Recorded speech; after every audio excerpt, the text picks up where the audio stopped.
Welcome to The Art of Medicine, the program that explores the arts, business, and clinical aspects of the practice of medicine. I'm your host, Dr. Andrew Wilner. I've planned a great program for today, but first, a word from our sponsor, locumstory.com. Locumstory.com is a free, unbiased educational resource about locum tenens. It's not an agency. Locum Story answers your questions on their website, podcast, webinars, videos, and they even have a Locums 101 crash course. Learn about locums and get insights from real-life physicians, PAs, and NPs at locumstory.com. And now to my guest. Today, I have the pleasure of speaking with a retired pathologist who writes under the pen name of Deven Greene. Deven Greene is the author of 6 novels. She's going to tell us why she writes, how she writes, and why you might want to read one of her books. The 7th is in the making. Welcome, Deven Greene. Well, thank you. I'm very glad to be here. Well, I love to have physician writers on this program. I've published 4 books myself. The 5th one is the kindest way to say it would be gestating. It's, it's taken a while to get it going, but it's exciting. And I'm always interested to meet other doctors who write, particularly because doctors, are pretty busy. And so it's a hard thing to squeeze in. So I want to talk a little bit, first of all, why take the trouble to write something? And then we'll get a little bit into the how, how do you make it happen? So you 6 books. And when did all this start? Was this something, you were 60 years old and said, gee, I'm going to write novels? Or does it, date back to when you were 12? How did this happen? Well, I wish I knew. But when I was really little, I liked to write. And then I became involved with other things, and that went by the wayside. But I like to read, and I like to read a variety of things, including true crime and thrillers. All right. So at some point, I thought, I have a really good I have a really good idea for a thriller. I just kept thinking it, you know, and but I was really too busy to consider writing. And then at some point, I decided to start. I thought, I'm just going to do it. And I was still working at the time, and that was very difficult. I know there's some physicians that are become writers, and they'll get up at 4 in the morning and write things like that. And I I don't have the energy for that. So I would mostly write on the weekends, in the evenings. Sometimes I would take some vacation days and just write. So anyway, I did first I did take courses, and I read some books on writing. I think there's things to learn. It seems like one could just sit down and start writing, but there's really things to learn about tempo and um, different aspects of making a successful book. So I did some research, and then I decided it's time to start. And actually, my husband and I were going on a vacation, and that's when I started. I brought my laptop, and I started. And that book has never been published. So I did complete it. And then when I retired, I really decided to really get into writing very seriously, spend a lot of time at it. Not that I didn't spend a lot of time on the first book, but I just never got it published. And I get ideas, and I'm kind of looking at the next shiny thing. So by the time I finished that book, I really wanted to write a different one. So it was always put on the back burner. I can always come back to that. I'll come back to that and publish it. It was really finished, but it wasn't really quite publishable yet. So I just haven't backtracked. And actually, the subject of that book was weight loss, because that's such a huge industry. But if I wanted to publish it now, I'd have to completely redo it, because we have all these weight loss products now that almost everybody that seems to be on. I've been surprised. I've been talking to people, and they say, "Oh yeah, I'm taking that," and they're not. Why? Oh, I had some cardiac problems, and people are taking it for all sorts of reasons. So at this point, I would have to have a completely different approach. But it's always been an issue with people wanting to lose weight and willing to pay a lot of money to lose weight. But anyway, that was my first book, not published, not one of the six. So then when I did retire, I got serious about writing my next book.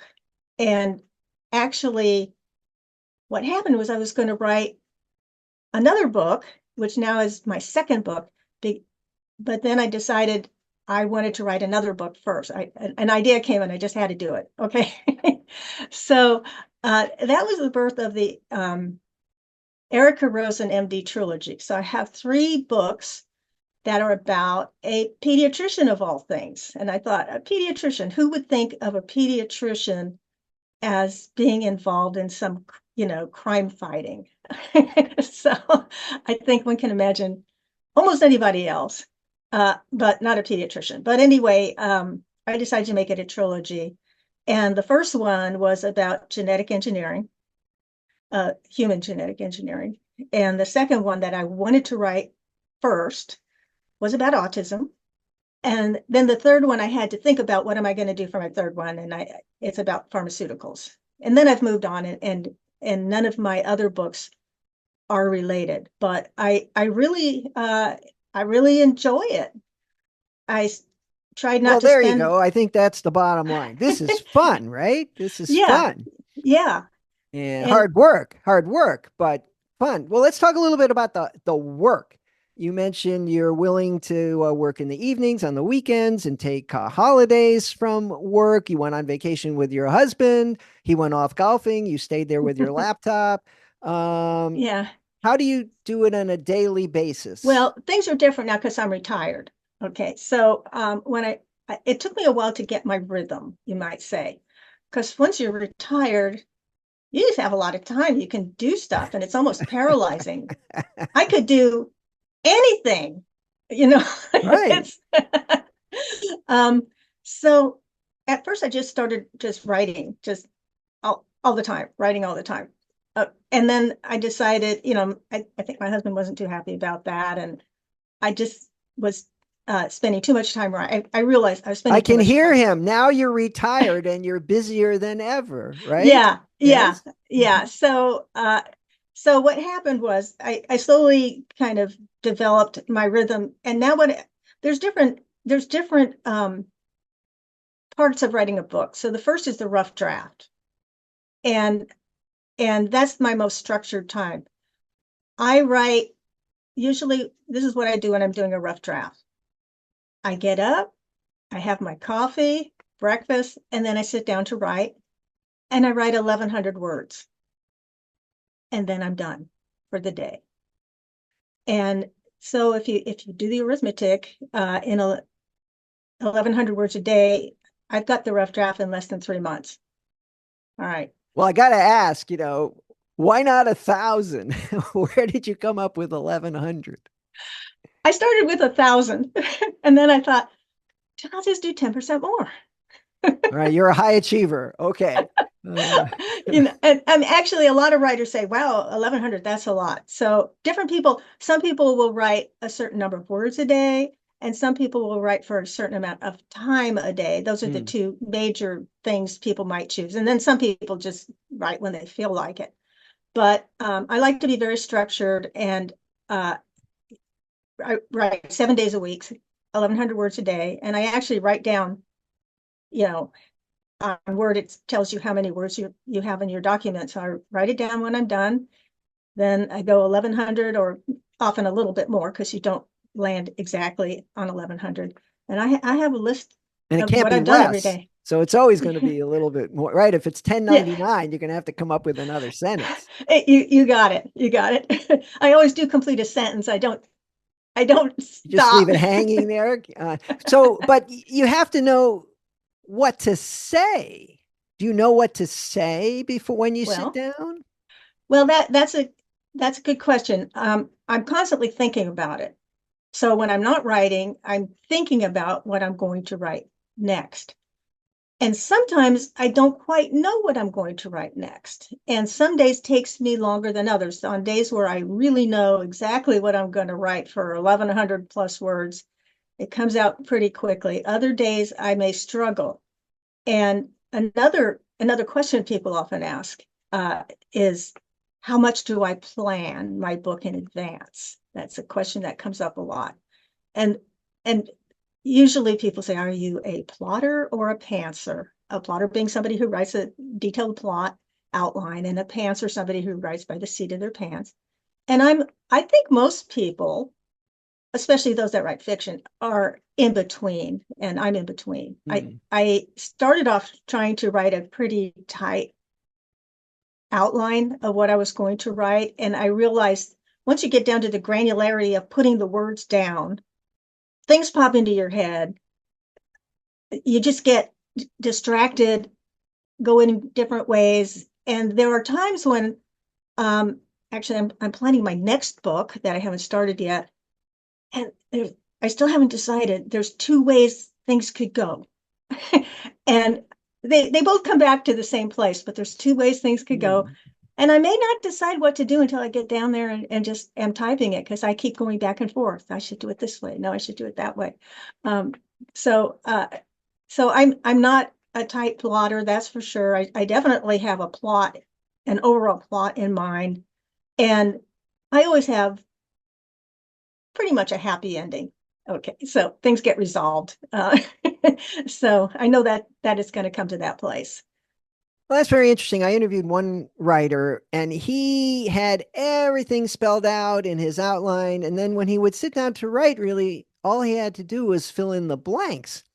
And I've talked to other writers who say, well, what's the point of that? The whole point is kind of discovery and animating your characters and let them make the decisions, it'll become clear what they want to do if you've created a good character. And it's hard to know all that before you even start. So I think philosophically, there really is a spectrum of Mhm. where to. It sounds like you're kind of in the middle. I want to jump to the end for a minute. Um, Okay. Publishing. Are these Hmm. self-published? Do you have a quote real publisher? Tell us about that end of the business. Well, I started off really wanting to have a publisher, and I got I did have a publisher, a small publisher. Okay, there's the big five. Maybe it'll be the big four in another week. I don't know, Right? but Soon there's there'll just be one. yeah, maybe there'll be just one. But those are great to get, but pretty much impossible for someone like me. I mean, if you haven't been in the industry, or extremely good luck. um, but most of the people that land that have already developed their careers long time ago, or they have connections in journalism or things like that. So anyway, but there's a number of smaller publishers, and I did land one of them. Okay, actually, I had two that were interested, and before I took my first firm offer, and I went with that small publisher. And I stayed with it because I thought that kind of gave me, I've got a publisher, it gave me some gravitas, some kind of respect. Um, and then I published three books with that publisher. And then the fourth book, I didn't want to use that publisher, so stupid me, I went with a different small publisher for my fourth book. And then I decided I don't want to use a publisher. I want to self-publish. Uh, I know a lot of writers now because I belong to some writing groups, and so I've met a number of people that write, and they're really, almost all of them are self-published. And so I talked to some people, found out how to do it, and so I got the rights back from my first three books, and I have self-published those now. That's the Erica Rosen MD trilogy, and then I've got one that is still with the second small publisher, and I will get secret. I will get the rights back when the contract expires, and I will self-publish that. And then the two I've done recently are totally self-published. And I'll say this much: I'm glad I did go with a small publisher, because when I decided to self-publish, I got all the files back, so I didn't have to learn how to do that. There is a learning curve. Now there are companies you can hire. So if you just have a document, you can hire a company to do everything for you, from getting your copyright to getting things, the inside of the book, the cover, uh, everything you need to do. You can hire companies to do that, but I was able to do everything on my own, having the files already made, so it wasn't as steep a learning curve. The last two books that I've just done completely on my own. Well, Just, this is not a ringing endorsement for small publishers. Why did you decide that it was better to do it yourself? well, they take a big cut of the money. Not that there's that much money to take a big cut of, but they do take a cut, and they don't do much. They didn't do anything, right? What are you guys doing, right? They put it up on Amazon. You can do that, right?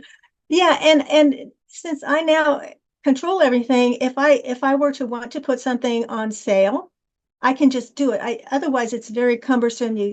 Call the pub, you have to make all sorts of arrangements if you want to do something. This makes it very easy. I'm just totally in control. Now, there's some writers that actually sell books on their website. I haven't gone that far. They don't, yeah, so I still sell through Amazon, of course, is the big one, but any place else where you can buy books, my books can be ordered. Is there been has there now you've been you're pretty detail oriented, I think. Have you seen any difference in your sales, for example, and in your self-published versus traditional published books? Has there been any difference? No, no. So it's all it's really all about advertising. It that Because I've learned things don't happen. Um, they don't go viral. They, I mean, you may be lucky enough to be picked up by an influencer or somebody like that, but it's all just trying to get your books out there yourself. And it doesn't matter if you are self-published or have a small publisher, because they don't really do it. They'll put your books up on their website. All right, well, that's Okay. question 11 on my script here. How to self promote as an author with all the noise out there. It's a great thing for authors now that you can self publish, right? Mm-hmm. And if you, I have a book that's sitting next to me over there that I wrote many decades ago before they had self publishing. And it went to all the people, and some of them said it was great, but they, weren't ready to publish it. Another one said it was terrible. Anyway, it never got published. And it's a little dated now. Like you say, I would have to make some changes. They weren't using cell phones, in my book, that had pictures. So I would have to make some technical changes. Uh-huh. But now anybody can put up a book. So I think there are millions of book published every year. How do you There are. separate yourself from the noise? Well, that's a good question, and I wish I had the answer. So, I'm still,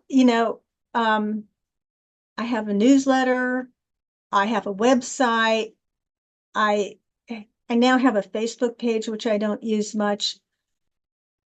So, and slowly there is some word of mouth, but it's very slow. Every once in a while, I run an ad. I think that I've kind of seen other authors that I think do better than me.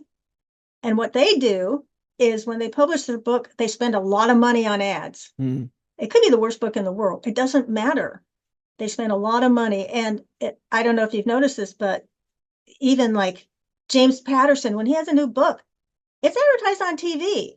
He's got people paying a lot of money to advertise his books, and they sell because people know about them. Also, getting your book into bookstores, that's a whole other thing that the bigger publishers do, but the smaller publishers don't do that. You have to do it That was a yourself. question I had because obviously you want to walk into Barnes and Noble and see your book, and the big publishers, of course, can do that. But I wondered whether the small ones really can do any better than you. No, No. in a Okay. Well, word, there's an answer. in a All right. word, no. So there's a question I have to ask because everybody always asks, and you can say as much or as little about this as you want, but can you make a living as a writer? I mean, you've got 6 books. That sounds like a lot. Oh no, I could not possibly live off of what I make. Not Ah, possibly. all Uh-uh. right. And I can see, I don't know, I took a quick peek at your office. You don't look like a real extravagant kind of person. So Yeah, So well, it's not like you have to pay for the jet, and the driver. It's just like, I so, got a discount on the jet. No, okay. just kidding. So making a living as a writer is a elusive goal, would you say? I would say so. There's a saying, there are more people making money off of writers than writers making money. Okay. And I think it's true because you can spend a lot on taking courses, paying a publicist, uh, yeah, buying all sorts of services. I don't do that. Maybe I should. But another or word of caution I'll say to any new writers, there's a ton of scammers out there now. It's unbelievable. It seems to have really picked up in the last year.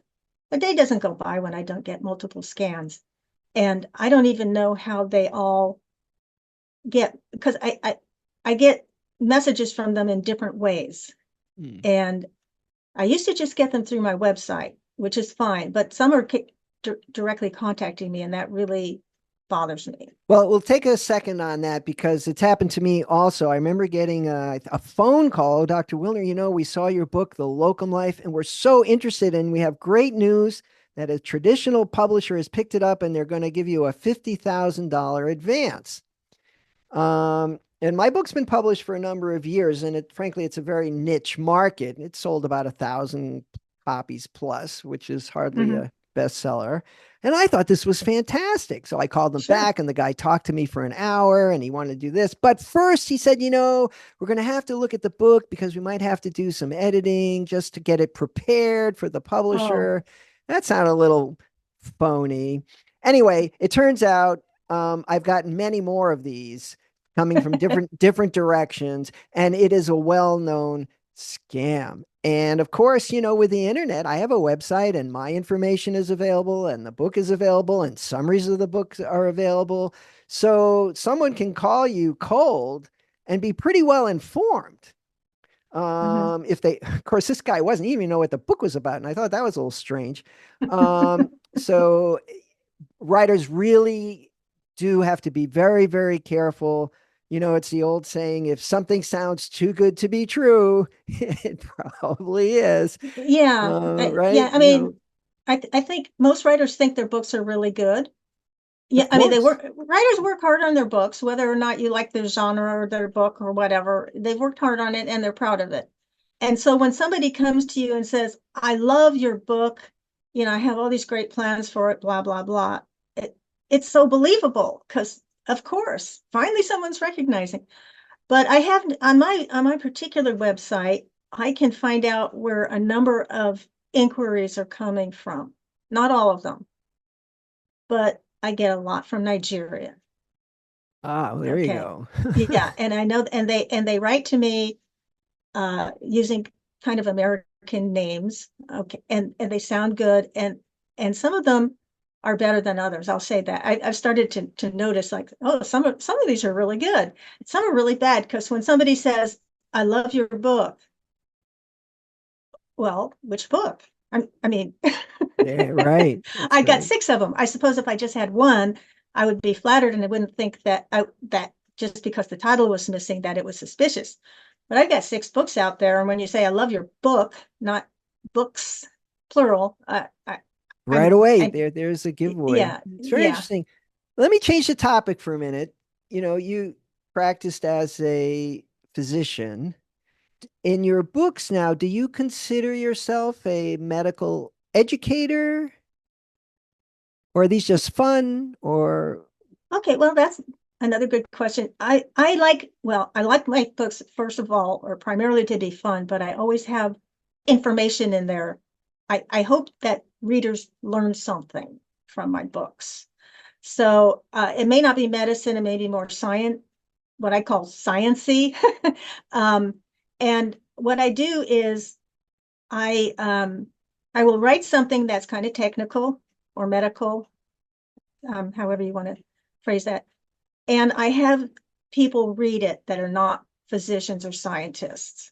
Okay. So I always start off with something that's just too detailed. and and I just and there's a lot of smart people out there. They just don't have the background. but they want to learn things. So I try to make it accessible to everyone. And so I get it to a point where I think people who want to learn or understand it can understand it. So sometimes it takes me a little while to get there because I like to keep things accurate. I sometimes I leave out certain steps just to make it more readable, but I do really try to make my descriptions of those sorts of things very accurate. All right, before we go any further, what is your website, please? Oh, it's Deven Greene. That's DevenGreene.com. And I'll say this, stick in as many E's as you can. Okay. So it's Deven with 2 E's, Greene with 3 E's, and an E at the end.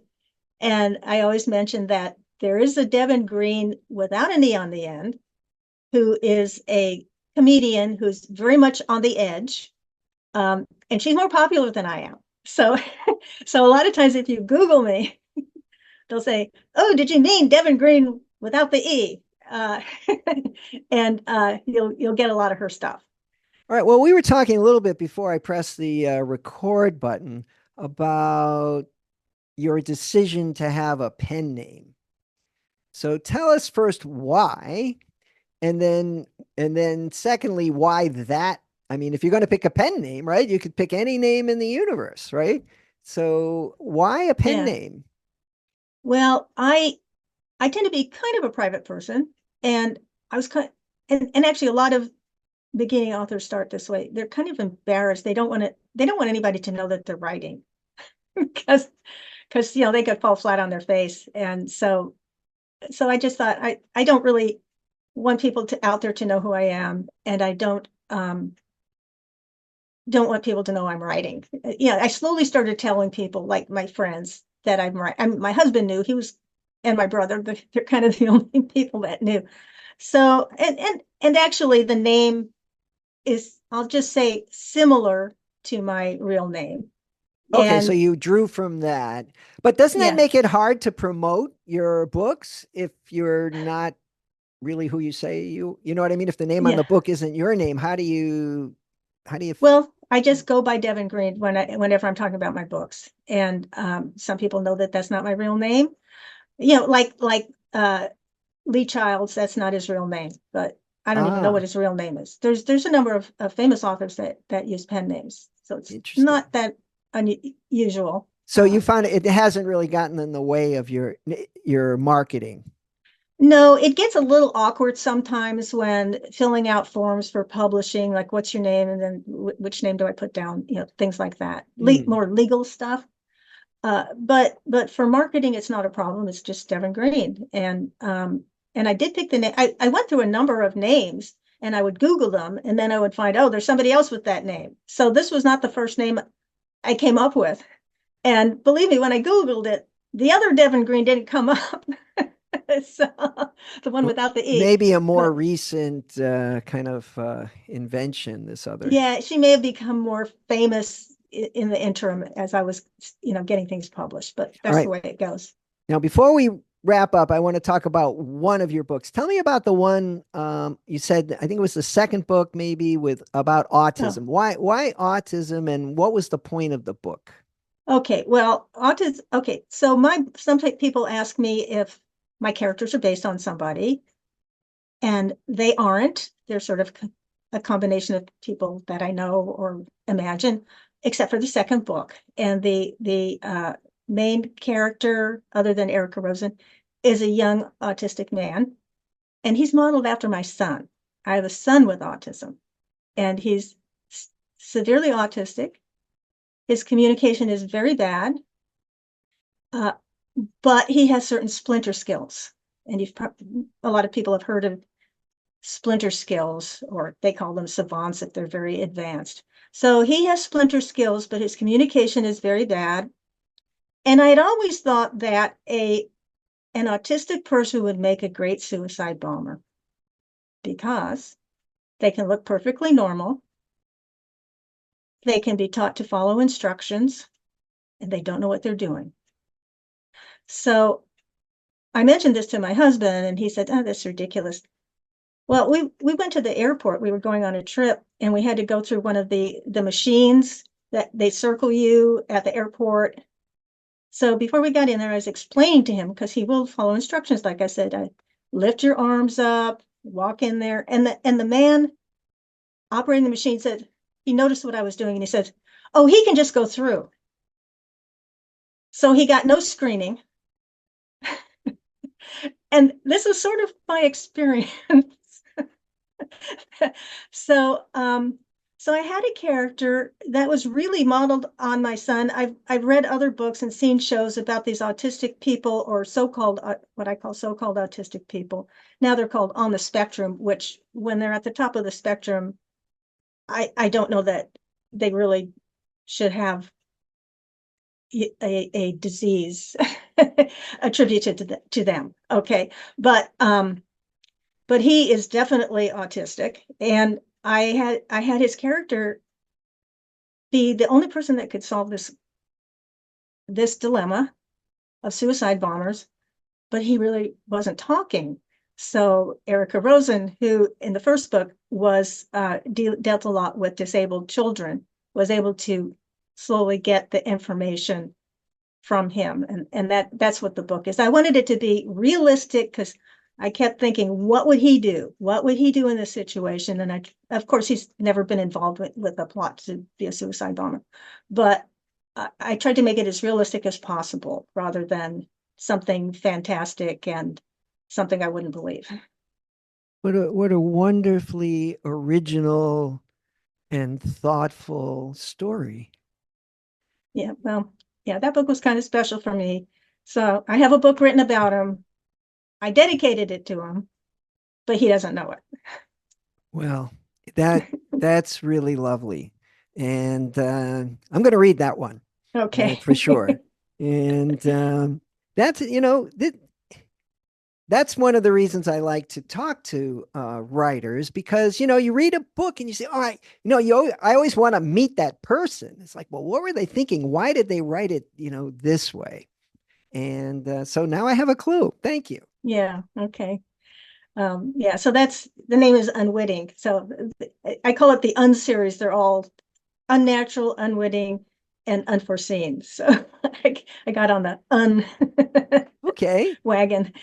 All right. So 1 minute about your next book, and then we'll wrap up. Okay, well, my next book it's actually an eco thriller. It's it's got a scientific basis for it, but it's about rhino poaching. And one thing I really like about writing is I do a lot of research. I research not only what I'm the main subject, but a lot of ancillary things, because I want to learn more than I'm going to put in the book. I don't put everything I know in the book. I want to know more than I put in the book. So I was doing a lot of research about this particular thing, and I was going to either do rhino poaching or elephant poaching, the rhino horns and elephant tusks. And I learned that rhino horns are worth a lot more. They're the most valuable substance weight by weight in the world, more than diamonds and gold and cocaine. I was Wow. shocked. Okay, so and that's why it's so hard to control. So in my book, I have a way to control it, uh, based in science. And as I was putting my story together, I thought, I wonder if somebody's thought of this already. Because my books are all what I consider doable. They're not science fiction, really. They're doable, and in general, they haven't been done before. So, but I decided to I'd never heard of anyone doing this, and then I found out, yeah, people had tried to do it, and they got slapped down by environmentalists of all things. And I was totally shocked. I was surprised at the reasons, and I think it's wrong. And I talked to the CEO of one of the defunct companies, who was very helpful. So he wants me to write this book so that he can start his company up again. But yeah, we'll see. And it's almost done. And the name I have for it now is Rhino Wars. So, and it takes place mainly in South Africa, where rhino poaching is crazy. Fantastic. Well, it's been really fun and educational to speak with you today. Is there anything else you'd like to add? No, I would say people can visit my website if they have any questions. I have a contact form on there, and I answer all my emails unless I sense you're a scammer. So if you tell me that you want to make a movie out of my book, I probably will not answer you, especially if you don't even say what book it is. So anyway, I do love to hear from my readers. So Deven Greene, thanks for joining me on The Art of Medicine. thank you. It's very enjoyable. And now a final thanks to our sponsor, locumstory.com. Locumstory.com is a free, unbiased educational resource about locum tenens. It's not an agency. Locum Story exists to answer your questions about the how-tos of locums on their website, podcast, webinars, and videos. They even have a Locums 101 crash course. At locumstory.com, you can discover if locum tenens make sense for you and your career goals. What makes locumstory.com unique is that it's a peer-to-peer platform with real physicians sharing their experiences and stories, both the good and bad, about working locum tenens. Hence the name, Locum Story. Locumstory.com is a self-service tool that you can explore at your own pace with no pressure or obligation. It's completely free. Thanks again to locumstory.com for sponsoring this episode of The Art of Medicine. I'm Dr. Andrew Wilner.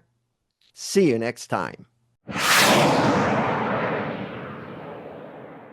This program is hosted, edited, and produced by Andrew Wilner, MD, FACP, FAAN.